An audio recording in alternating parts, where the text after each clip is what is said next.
So I started up the steps, and that's when the police officer stopped me. Said, "You can't go up there." And I says, "Why can't I go up there? My grandson lives here. I'm coming to see my grandson." And he asked me who my grandson was. When I told him it was Kyle, he pulled me aside and says, "Ma'am, I'm terribly sorry, but your grandson had just committed suicide, and he's hanging in the closet, and we can't let you go up there."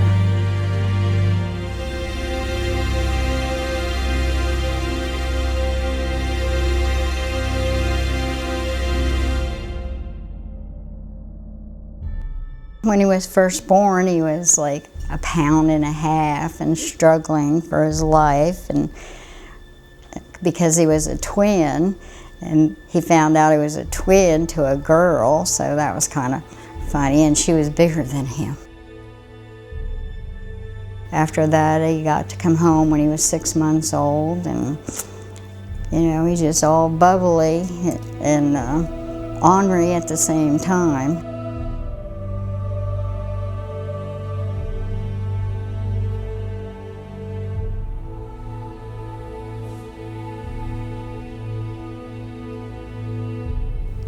I think he had a lasting impact on a lot of people. I mean, I remember him very well, and I'm absolutely certain that the guys who were in his section, I mean, I'm sure he impacted their lives forever, and I'm sure they'll always have a sense of loss for, like, again, a young kid who was just very memorable for a lot of reasons and had, you know, years and years ahead of him.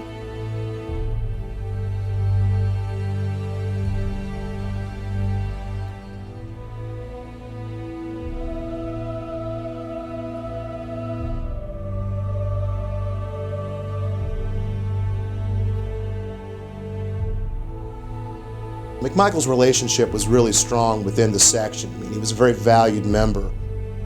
He was very protected. You know, I mean, the guys loved him.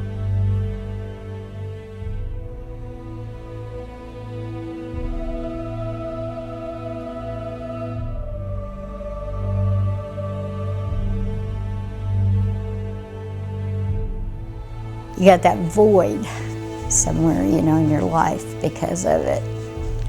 And I still don't understand why he did it, you know. It's just that question, why, you know.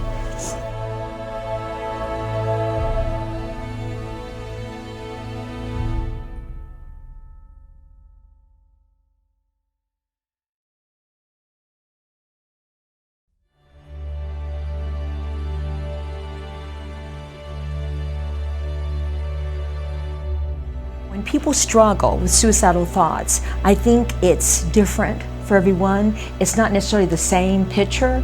So I think a lot of these folks struggle with depression. I think they have a lot of feelings of hopelessness and despair, and they don't see a way out. And they describe it to me as in being in a very dark place. I believe the biggest stigma when it comes to suicide in the military is people assume that those who have died by suicide have all deployed. And I'd like to point out, when we discussed the amount of suicides since 2006, so in the past decade, there's been 22 suicides in the Oklahoma National Guard. 59% of those suicides did not deploy. I think there's a lot of warning signs. Some are more overt, some are not as overt. Some of the blatant ones is if people are talking about suicide, if they're even in a half-jokingly manner, I think that probably begs more questions. So making statements like, you know, I might as well just check out, or I don't even know why I'm still here, those comments are concerning. People who are going through some significant stressors. So people who have relationship issues, relationship struggles. A lot of my veterans, be it young and old, have health conditions. You know, they have chronic pain issues. And if pain is not controlled and it's not well managed, that impacts our quality of life. Alcohol and drug abuse. That's a huge risk factor, because if we are abusing alcohol, if we're doing drugs, we're self-medicating something. All of us can walk through those times when we're just, like a ship being tossed around in the sea, and we don't know if we're going to make it or not.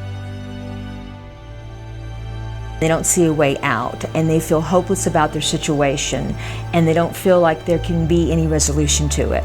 And I think what happens to a lot of them is they just temporarily forget about the people that care about them and that they are connected to during that time frame when they're in that intense emotional crisis. Usually they're at a place in their life where they can't see anything that is any reason to live. They can't see out of the hole that they have fallen in. They can't see light in the midst of the darkness that they are living through. The night he died, he was desperately texting some of the other guys in the units wanting to come hang out. It was late, 2 o'clock in the morning, and they're all thinking McMichael just wants to party. So they're all just saying, no, man, no, call me tomorrow. No, don't. And I guess, I would have thought the same thing when my guys calls me at 2 o'clock in the morning wanting to come hang out. I don't know, now if one of my guys calls me at 2 o'clock in the morning wanting to come hang out, I'm going to damn answer the phone. The damage done to the surviving family, friends, and unit members is catastrophic. And we, the family, the friends, we have to deal with the pain. And at times we question, what could we have done differently? How could we have better helped the soldier or airman? What could we have done? Did we miss some signs? Is there something we missed that would have allowed us to prevent this? Anyone can intervene with someone that is in a crisis. So I think the first step is just being there with that person, being there for them, listening to them, getting them to talk about what is going on in their head, getting them to talk about these suicidal thoughts, what's triggering some of these thoughts. Do they have a plan? Let's talk about services. Let's talk about getting you connected to some additional support and care, and then really just walking with that person and helping them get connected to care. When someone comes to talk to a chaplain, it is completely confidential. There's always at least one person that they can talk to. When they come to talk to us, it's because there's been something in them that says, I want to live. And while they have these lofty expectations for, senior NCOs to have this stalwart leadership disposition, we have feelings too. Remember your unit leaders who should have some of those contacts, who to contact next. They should know their unit chaplain, and that chaplain is out there walking with them. They may be on a ruck march and that chaplain should be there.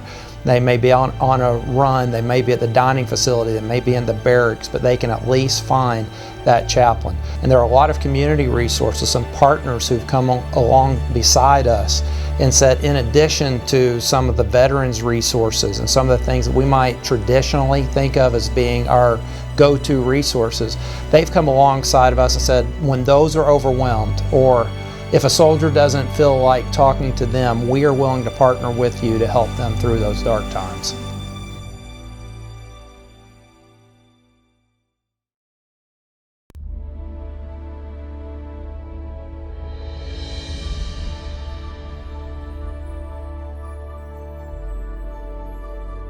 Over the years, our mental health programs have grown out of need. We have more providers, we have more specialized mental health care, so we have an outpatient mental health clinic, and all of our staff is multidisciplinary, and what I mean is we have psychiatry, we have psychology, we have social work support.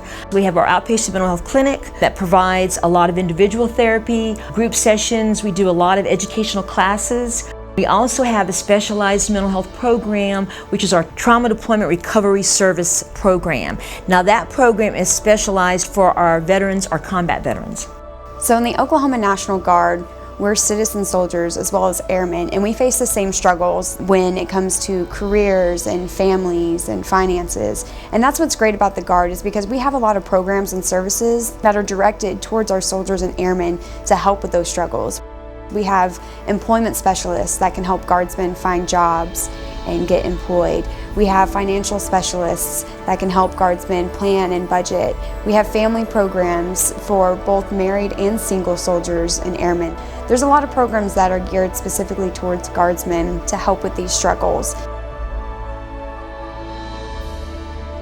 In our world, so oftentimes we're afraid of being judged, being seen weak, being seen unfit for leadership or unfit because whatever the reasons may be. Don't be afraid to express your emotions. Don't be afraid to find somebody that you can confide with. Don't be afraid to cry. Don't be afraid to be human. Regardless of what issues and challenges you're facing, don't do it. Life is just too wonderful, too precious. Call a helpline, call somebody, talk to somebody that you're close to and let them know, your feelings. Just don't do something drastic, because you may think that it's only hurting yourself, but it's hurting many people in your family, your friends, people that you're associated with.